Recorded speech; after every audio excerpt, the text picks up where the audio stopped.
아파트 5층 거실에 오후 햇살이 비스듬히 들어왔습니다. 한영숙은 베란다 창가에 놓인 화분 위로 손을 뻗어 시든 잎을 정리했습니다.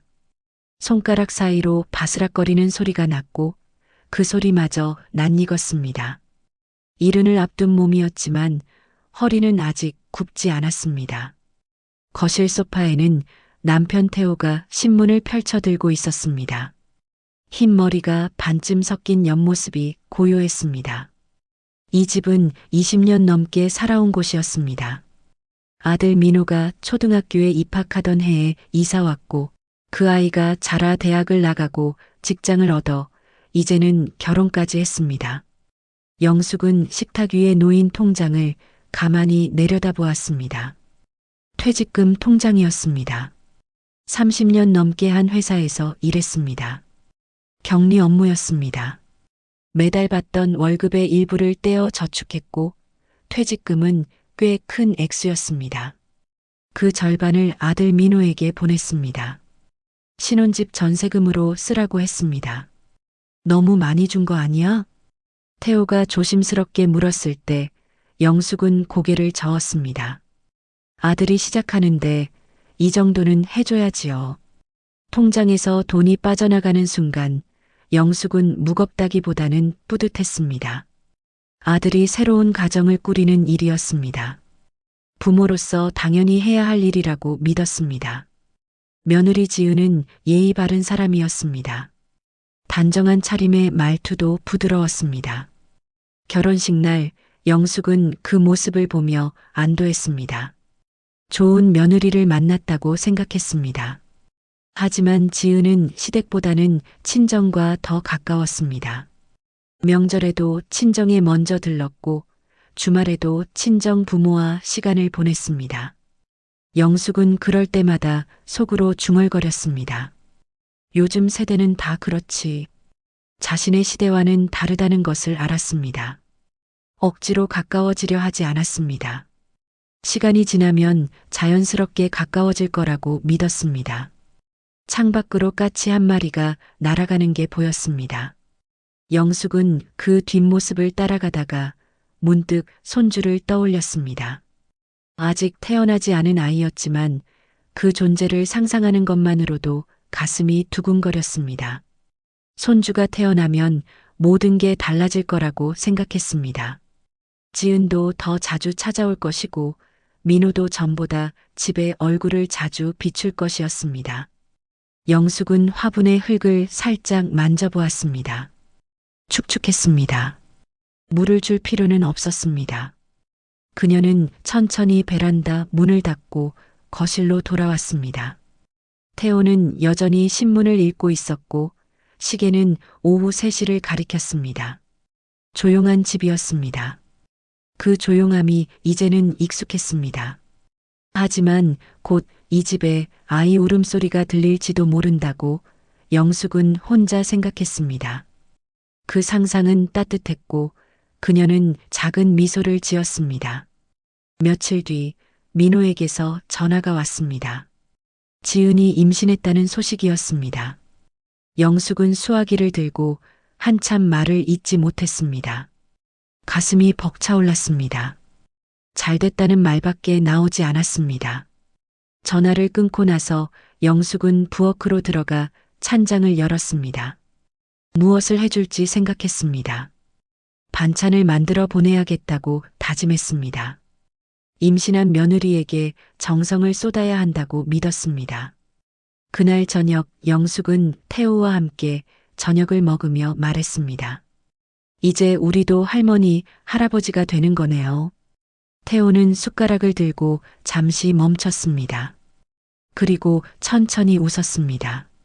창밖으로 해가 지고 있었습니다. 붉은 노을이 거실 벽을 물들였습니다. 영숙은 그 빛을 바라보며 앞으로 펼쳐질 일들을 기대했습니다. 손주를 안게 될 날을 꿈꾸었습니다. 가족이 늘어나고 집이 따뜻해질 것이라고 믿었습니다. 하지만 그녀는 아직 몰랐습니다. 그 기대가 얼마나 무거운 것인지, 그 사랑이 어떤 이름으로 불리게 될지를. 영숙은 매주 목요일마다 부엌에 섰습니다. 도마 위에 물을 올려놓고 칼을 움직였습니다. 도톰하게 썬 무는 냄비에 담겼고 그 위로 국물이 자작하게 올라갔습니다. 미역국도 끓였습니다. 임신한 며느리에게 좋다는 음식은 모두 만들었습니다. 반찬통을 가방에 넣고 집을 나설 때마다 영숙의 발걸음은 가벼웠습니다. 민호네 집까지는 지하철로 40분쯤 걸렸습니다. 환승을 2번 해야 했지만 힘들지 않았습니다. 며느리가 입덧으로 힘들어한다는 말을 들었을 때부터 영숙은 이 일을 당연하게 여겼습니다. 처음 몇 주는 지은이가 고마워했습니다. 문 앞에서 반찬통을 받으며 어머님 감사합니다 하고 말했습니다. 영숙은 그 말 한마디에 마음이 흐뭇했습니다. 하지만 한 달쯤 지났을 때 지은의 표정이 달라졌습니다. 어머님, 이제 이런 거 안 보내주셔도 돼요. 지은이는 문 앞에 서서 말했습니다. 미소를 지었지만 그 미소는 어색했습니다. 영숙은 잠시 말을 잃었습니다. 아니에요, 괜찮아요. 이거 만드는 거 어렵지 않아요. 아니, 저희 냉장고가 좀 작아서요. 요즘은 배달도 잘 되고 저희끼리 해결할 수 있어요. 지은이는 그렇게 말하고는 반찬통을 받아들었습니다. 문이 닫혔습니다. 영숙은 그 문 앞에 잠시 서 있었습니다. 계단을 내려가면서 그녀는 속으로 되뇌었습니다. 내가 뭘 잘못했나? 집에 돌아와서도 그 생각이 떠나지 않았습니다. 태호에게 말했습니다. 며느리가 반찬 안 보내줘도 된대요. 태호는 신문을 내려놓고 영숙을 바라보았습니다. 그럼 그렇게 하지 뭐. 요즘 애들은 간섭받는 거 싫어해. 간섭이 아니라 돌봐주는 건데. 영숙의 목소리가 작아졌습니다. 태호는 더 이상 말하지 않았습니다. 그 뒤로도 영숙은 반찬을 만들었습니다. 하지만 빈도를 줄였습니다. 2주에 한 번, 그리고 한 달에 한 번으로 바꿨습니다. 민호에게 전화해서 요즘 지은이 어때? 하고 물으면 민호는 괜찮아요. 엄마하고 대답했습니다. 그 대답은 짧았고 더 이상의 대화는 이어지지 않았습니다. 출산 예정일이 다가오자 영숙은 아기용품을 알아보기 시작했습니다. 백화점에 가서 유모차를 구경했습니다. 값이 비쌌지만 좋은 것을 사주고 싶었습니다. 민호에게 전화해서 유모차 사줄까? 하고 물었습니다. 엄마, 그런 건 저희가 알아서 할게요. 아니, 내가 사주고 싶어서 그래. 친정엄마가 이미 사주셨어요. 전화를 끊고 나서 영숙은 한참을 멍하니 앉아 있었습니다. 친정어머니가 사주었다는 말이 가슴에 걸렸습니다. 자신은 무엇을 해줄 수 있을까 생각했습니다. 출산이 가까워지자 지은의 친정어머니가 며느리 집에 들어갔다는 소식을 들었습니다. 산후조리를 도와주기 위해서였습니다. 영숙은 민호에게 전화했습니다. 나도 가서 도와줄까? 엄마, 괜찮아요. 장모님이 계시니까 괜찮아요. 그래도 내가 요즘 지은이 감정이 좀 예민해서요. 사람 많으면 더 힘들어할 것 같아요. 민호의 목소리는 조심스러웠습니다. 영숙은 더 이상 말하지 못했습니다. 수화기를 내려놓고 나서 그녀는 창밖을 바라보았습니다. 겨울 하늘이 회색이었습니다. 베란다에 놓인 화분의 잎이 또 시들어 있었습니다. 영숙은 그 잎을 떼어내며 생각했습니다. 손주가 태어나면 달라질 거야. 스스로를 다독였습니다. 아기를 보면 지은도 마음이 열릴 것이고 자신도 할머니로서 자리를 찾을 수 있을 거라고 믿었습니다. 하지만 밤이 되면 불안했습니다. 잠자리에 누워 천장을 바라보는 시간이 길어졌습니다. 태호는 이미 잠들었고 그의 고른 숨소리만 들렸습니다. 영숙은 이불을 턱까지 끌어올렸습니다. 며칠 뒤 민호에게서 문자가 왔습니다. 곧 출산할 것 같아요. 병원 갑니다. 영숙은 그 문자를 보고 가슴이 뛰었습니다. 손주가 곧 태어날 것이었습니다. 그녀는 태호를 깨워 함께 병원으로 가려 했습니다. 하지만 다시 문자가 왔습니다. 엄마, 나중에 연락드릴게요. 지금은 좀 정신없어요. 영숙은 핸드폰을 손에 쥔 채 소파에 앉았습니다. 시계를 보며 시간을 세었습니다. 1시간, 2시간, 3시간이 지났습니다. 연락은 오지 않았습니다. 그녀는 그제야 깨달았습니다. 자신이 그 자리에 없어도 된다는 것을, 아니, 없는 편이 나을지도 모른다는 것을. 그 깨달음은 무겁게 가라앉았습니다. 영숙은 핸드폰을 들여다보았습니다. 새벽 4시 민호에게서 문자가 왔습니다. 아들 낳았어요. 짧은 문장이었습니다. 영숙은 그 글자를 여러 번 읽었습니다. 손주가 태어났습니다. 아들이었습니다. 잠을 이룰 수 없었습니다. 영숙은 이불을 걷고 일어나 거실로 나왔습니다. 창밖은 아직 어두웠습니다. 그녀는 소파에 앉아 핸드폰을 또 들여다보았습니다. 민호에게 전화를 걸까 망설였습니다. 하지만 너무 이른 시간이었습니다. 아침이 되자 서둘러 준비했습니다. 옷장에서 깨끗한 옷을 꺼내 입었습니다. 거울을 보며 머리를 정돈했습니다. 태호가 일어나 물었습니다. 병원 가는 거야? 당연하지요. 손주 봐야죠. 태호는 고개를 끄덕였습니다. 함께 가자고 하지 않았습니다. 영숙도 굳이 권하지 않았습니다. 현관을 나서기 전 영숙은 꽃집에 들를 생각을 했습니다. 꽃다발을 사서 가야겠다고 마음먹었습니다. 지하철을 타고 병원 근처까지 갔습니다. 작은 꽃집에서 노란 장미 다발을 샀습니다. 값은 3만 원이었습니다. 병원 로비는 사람들로 붐볐습니다. 영숙은 안내 데스크에서 민호의 이름으로 병실 번호를 물었습니다. 5층 502호였습니다. 엘리베이터를 타고 올라가는 동안 가슴이 두근거렸습니다. 복도를 걸어 502호 앞에 섰습니다. 문은 닫혀 있었습니다. 영숙은 손잡이를 잡으려다 멈췄습니다. 노크를 했습니다. 안에서 인기척이 들렸습니다. 문이 열렸습니다. 민호가 나왔습니다. 얼굴에 피곤한 기색이 역력했습니다. 엄마 왔어요? 응, 손주 보러 왔지. 민호는 잠시 망설였습니다. 그리고 뒤를 돌아보았습니다. 병실 안에서 지은의 목소리가 들렸습니다. 누구예요? 어머니께서 오셨어요. 침묵이 흘렀습니다. 영숙은 문틈으로 안을 들여다보려 했습니다. 민호가 몸을 막았습니다. 엄마, 잠깐만요. 민호가 안으로 들어갔습니다. 문이 다시 닫혔습니다. 영숙은 복도에 혼자 남았습니다. 손에 든 꽃다발이 무거웠습니다. 얼마 뒤 문이 열렸습니다. 지은이 나왔습니다. 산후복 차림이었습니다. 얼굴은 창백했고 머리는 뒤로 묶여 있었습니다. 어머님, 지은의 목소리는 낮았습니다. 아기 보러 왔어요. 축하해요. 영숙은 꽃다발을 내밀었습니다. 지은은 받지 않았습니다. 어머님, 아기한테 손대지 마세요. 영숙은 그 말을 듣고 멈췄습니다. 뭐라고요? 요즘 감염이 무서워서요. 의사 선생님도 사람 접촉 최소화하래요. 지은의 표정은 단호했습니다.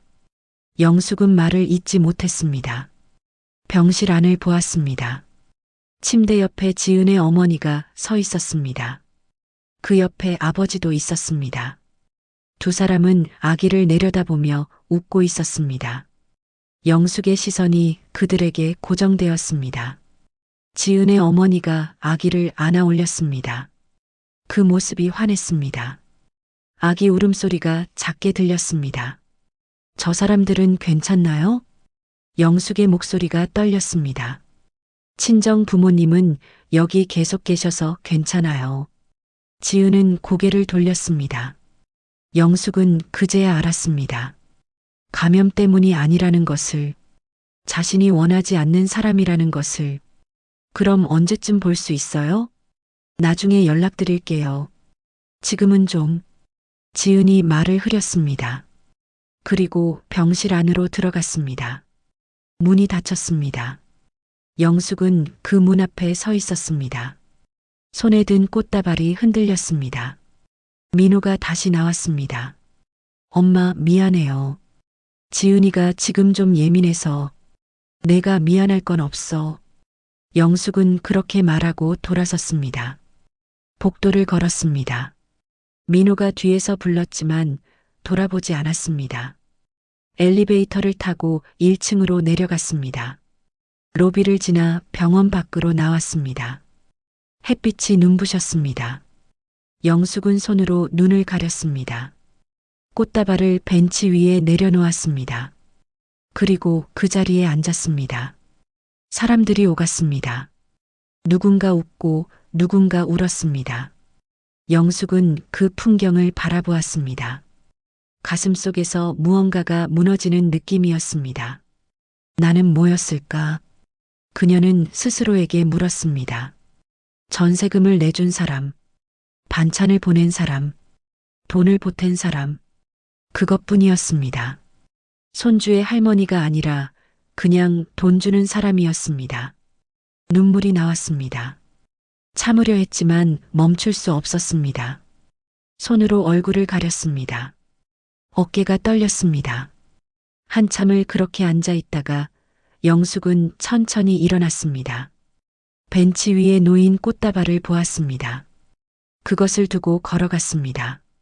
지하철역으로 향했습니다. 집에 돌아왔을 때 태호가 물었습니다. 손주 봤어? 영숙은 대답하지 않았습니다. 방으로 들어가 문을 닫았습니다. 침대에 누웠습니다. 천장을 바라보았습니다. 아무 생각도 들지 않았습니다. 아니, 생각이 너무 많아서 아무것도 떠오르지 않았습니다. 그날 밤 영숙은 잠들지 못했습니다. 창밖으로 달빛이 들어왔습니다. 그 빛 속에서 그녀는 한 가지를 깨달았습니다. 이대로는 안 된다는 것을, 무언가 달라져야 한다는 것을. 영숙은 사흘째 침대에서 일어나지 않았습니다. 밥을 먹지 않았습니다. 태호가 방문을 열고 들어와 물었지만 대답하지 않았습니다. 그저 천장만 바라보았습니다. 나흘째 되는 날 영숙은 겨우 몸을 일으켰습니다. 거울을 보았습니다. 얼굴이 수척했습니다. 머리는 헝클어져 있었습니다. 그녀는 천천히 세면대로 가서 찬물로 얼굴을 씻었습니다. 거실로 나가자 태호가 식탁에 앉아 있었습니다. 신문을 펼쳐놓고 있었지만 읽고 있지는 않았습니다. 영숙이 의자를 빼자 태호가 고개를 들었습니다. 그는 한참 아내를 바라보다가 입을 열었습니다. 당신 너무 마음 쓰지 마. 이제 놓아줄 때야. 태호는 그렇게 말하고 신문을 접었습니다. 영숙은 그 말을 곱씹었습니다. 놓아준다는 것. 무엇을 놓아주는 건지, 어떻게 놓아주는 건지 알 수 없었습니다. 하지만 더 이상 매달릴 수 없다는 것만은 분명했습니다. 오후가 되어 영숙은 서랍을 열었습니다. 통장을 꺼냈습니다. 매달 민호 계좌로 보내던 생활비 내역을 확인했습니다. 50만 원씩 꼬박꼬박 보냈습니다. 결혼한 뒤에도 계속했습니다. 영숙은 자동이체를 해지했습니다. 화면에서 해지 완료 문구가 떴습니다. 그녀는 핸드폰을 들었습니다. 민호에게 문자를 보냈습니다. 앞으로는 스스로 살아보라는 짧은 문장이었습니다. 전송 버튼을 눌렀습니다. 메시지가 날아갔습니다. 영숙은 핸드폰을 식탁 위에 내려놓았습니다. 가슴이 답답했습니다. 하지만 후회는 없었습니다. 1시간쯤 지나 민호에게서 전화가 왔습니다. 영숙은 받지 않았습니다. 다시 전화가 왔습니다. 또 받지 않았습니다. 3번째 전화가 울렸을 때 영숙은 천천히 전화를 들었습니다. 민호의 목소리가 들렸습니다. 당황한 목소리였습니다. 왜 이렇게까지 해요? 영숙은 잠시 말이 없었습니다. 그리고 천천히 입을 열었습니다. 너희끼리 알아서 살아. 이제 엄마 손 안 빌려도 되잖니. 전화를 끊었습니다. 손이 떨렸습니다. 하지만 마음 한편이 시원했습니다. 무언가를 내려놓은 느낌이었습니다. 민호에게서 문자가 왔습니다. 영숙은 읽고 핸드폰을 뒤집어 놓았습니다. 더 이상 확인하지 않았습니다. 저녁이 되었습니다. 태호가 라면을 끓였습니다. 두 사람은 마주 앉아 조용히 먹었습니다. 숟가락 부딪는 소리만 작게 들렸습니다. 태호가 먼저 말을 꺼냈습니다. 잘한 거야. 영숙은 고개를 끄덕였습니다. 그게 잘한 건지 잘못한 건지 알 수 없었습니다. 하지만 더 이상 매달리고 싶지 않았습니다. 며칠이 지났습니다. 민호에게서 전화도 문자도 오지 않았습니다. 영숙은 그 침묵에 익숙해졌습니다. 아니, 익숙해지려고 애썼습니다. 일주일째 되던 날 영숙은 옷장을 정리했습니다. 오래된 옷들을 꺼내 박스에 담았습니다. 버릴 것과 기부할 것을 나눴습니다. 손이 움직이는 동안 머릿속이 맑아지는 느낌이었습니다. 옷장 구석에서 작은 상자가 나왔습니다. 영숙은 그것을 열었습니다. 안에는 털실과 뜨개 바늘이 들어 있었습니다. 손주를 위해 준비했던 것들이었습니다. 모자를 뜨려고 샀던 털실이었습니다. 영숙은 그 털실을 손에 쥐었습니다. 부드러웠습니다. 노란색이었습니다. 한참을 들여다보다가 천천히 상자를 닫았습니다. 서랍 깊숙이 넣었습니다. 그것으로 충분했습니다. 그날 밤 영숙은 태호에게 말했습니다. 어디 떠나보자고 했습니다. 바다를 보러 가고 싶다고 했습니다.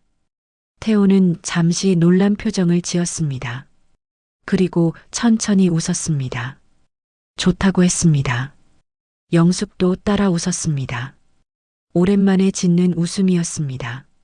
무겁던 가슴이 조금 가벼워졌습니다. 다음 날 영숙은 노트북을 켰습니다. 여행 사이트를 열었습니다. 펜션을 검색했습니다. 바다가 보이는 곳을 찾았습니다. 예약 버튼을 눌렀습니다. 카드 번호를 입력했습니다. 확인 메일이 왔습니다. 영숙은 그 메일을 보며 생각했습니다. 이제 자신을 위해 산다고, 누구의 어머니가 아니라 한영숙으로 사는 것. 그게 무엇인지 천천히 알아가기로 했습니다. 창밖으로 해가 지고 있었습니다. 붉은 노을이 베란다를 물들였습니다. 영숙은 그 빛을 바라보았습니다. 슬픔이 남아 있었습니다. 하지만 그 안에 작은 평온도 있었습니다. 서랍 속 털실은 그대로였습니다. 언젠가 다시 꺼낼 수도 있고 영영 꺼내지 않을 수도 있었습니다. 어느 쪽이든 이제는 괜찮았습니다.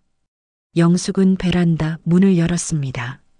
저녁 바람이 들어왔습니다. 차가웠지만 상쾌했습니다. 그녀는 눈을 감았습니다. 그리고 천천히 숨을 들이쉬었습니다. 가슴속 무게가 조금씩 빠져나가는 것 같았습니다. 테이블 위에 놓인 여행 확정 메일. 일주일 뒤 출발이었습니다. 영숙은 그 날짜를 손가락으로 짚어보았습니다. 기다려졌습니다. 처음으로 자신만을 위한 시간이 기다려졌습니다. 강릉행 기차는 오전 10시에 출발했습니다. 영숙과 태호는 나란히 앉았습니다. 창밖으로 풍경이 흘러갔습니다. 산과 들판이 지나갔습니다. 영숙은 그 풍경을 말없이 바라보았습니다. 펜션에 도착했을 때 바다가 보였습니다. 파도 소리가 들렸습니다. 영숙은 베란다로 나가 난간에 기댔습니다. 바람이 불어왔습니다. 짠 냄새가 났습니다. 저녁 무렵 두 사람은 해변을 걸었습니다. 태호가 조개 껍데기를 주워 영숙에게 건넸습니다. 영숙은 그것을 손바닥에 올려놓고 들여다보았습니다. 작고 하얀 껍데기였습니다. 며칠을 그렇게 보냈습니다. 아침에 일어나 산책하고 낮에는 카페에 앉아 책을 읽었습니다. 특별한 일은 없었습니다. 하지만 그게 좋았습니다. 마지막 날 아침, 영숙은 혼자 해변으로 나갔습니다. 해가 뜨고 있었습니다. 붉은 빛이 하늘을 물들였습니다. 파도가 밀려왔다 물러갔습니다. 영숙은 그 자리에 서서 한참을 바라보았습니다. 집으로 돌아왔습니다. 핸드폰에 민호의 부재중 전화가 여러 통 있었습니다. 영숙은 바로 전화하지 않았습니다. 짐을 풀고 차를 마시고 그제야 전화를 걸었습니다. 민호의 목소리는 조심스러웠습니다. 지은이 미안하다고 했다는 말을 전했습니다. 영숙은 짧게 대답했습니다. 생각해보겠다고. 베란다로 나갔습니다. 화분에 잎이 푸르렀습니다. 영숙은 물뿌리개를 들어 물을 주었습니다. 흙이 물을 머금었습니다. 서랍 속 털실 상자는 그대로였습니다. 영숙은 그것을 꺼내지 않았습니다. 언젠가 꺼낼 수도 있고 그렇지 않을 수도 있었습니다. 어느 쪽이든 괜찮았습니다. 해가 저물었습니다. 영숙은 창밖을 바라보았습니다. 노을이 지고 있었습니다. 붉고 부드러운 빛이었습니다. 그녀는 스스로에게 속삭였습니다. 이제야 나를 위해 산다. 그것은 끝이 아니라 시작이었습니다.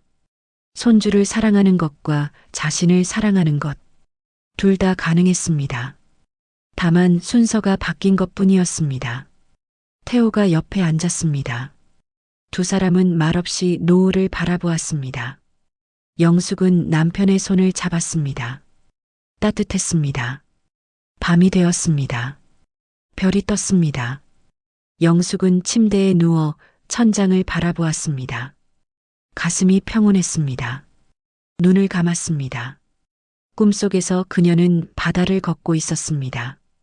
혼자였습니다. 하지만 외롭지 않았습니다.